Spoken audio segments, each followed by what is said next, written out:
Ang Boston, meron ng 17 championship sa kanilang franchise. Huling nag-champion ang Celtics 2008. Pero prior doon, nag-intay pa sila ng 22 years bago ulit mag-champion. Ang last time na nakapasok ang Celtics sa Finals 2022, na base naman kay Tatum, second chance para sa kanila.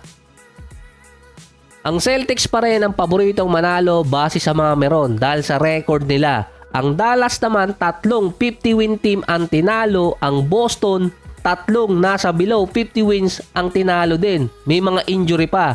Pero ang Dallas pa rin ang underdog sa series. Kapag ang Dallas ang nag-champion sa 2024, magiging history yon sa NBA. Hindi ko rin magets kung bakit underdog pa rin ng malaki ang Dallas kontra sa Boston Celtics. So tiningnan ko sa mga website at pinagbasihan nila doon yung record at stats. Sa last 4 regular season game, tinalo ng Celtics ang Dallas na merong wide margin. Pero prior doon, 4 na sunod na tinalo din ng Dallas ang Celtics. Close game naman yun. 4-4 sila sa last 8 games. Sa NBA Finals, ang lowest seed na nanalo ng championship, Houston Rockets, 29 years ago. Number 6 sila noon. Tinalo nila ang number 1 na Orlando Magic. 2 beses din na may number 6 team ang pumasok sa finals. Parehas Houston Rockets noong 1981, kalaban naman ang number 1 na Celtics. Ito yung naging unang championship para kay Larry Bird. Ang Dallas number 5 sa standing sa West. Sa record, wala pang nagcha-champion na team na number 5 seed. Ang last team na pumasok na number 5 ay Miami Heat noong 2020, kalaban ang number 1 na Lakers. Bukod sa number 6, ang pinaka-lowest seed na nanalo ng championship na may mataas na rating ay number 3, 50%. Sa number 4, isang team lang ang nanalo ng championship doon, ang Celtics, 1969 pa. So pinagbasihan nila sa mga website yung record. Yung Celtics minus 225 sa mga meron, ang Dallas plus 180. Medyo hindi naman malayo. Sa mga preview din na yun, binanggit na tanging Rockets pa lang ang nananalo ng championship na lowest seed.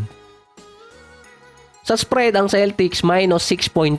Sa over and under, 214.5 points ang dalawa. Kung pagbabasihan naman ng stats, nasa around 219.5 sa over and under. Sa money line, 84% ang Boston, ang Dallas 70%. So, ito yung mananalo sa game regardless ng score.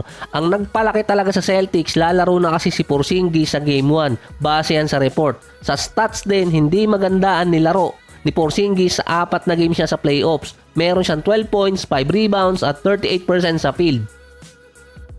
Sa interview naman, sinabi ni Holiday na siya magbabantay either kay Luka or kay Kyrie. Sinabi niya mahirap ang matchup na yon pero masaya. Hindi naman siya yung tipo ng player na mantatrash talk basta-basta. Base pa sa prediction ni Shaq bago pa lang mag-start ang season, tumama na rin kasi siya sa dalawa na yon.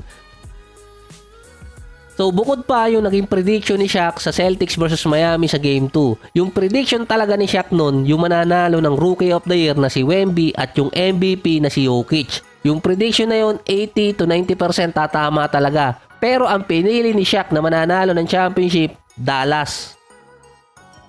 Yung prediction ni Shaq ay bago pa lang mag-start ang season. Pinaliwanag naman ni Shaq after ng West Finals na walang 3 or 4 na players na kayang bumantay kay Luka.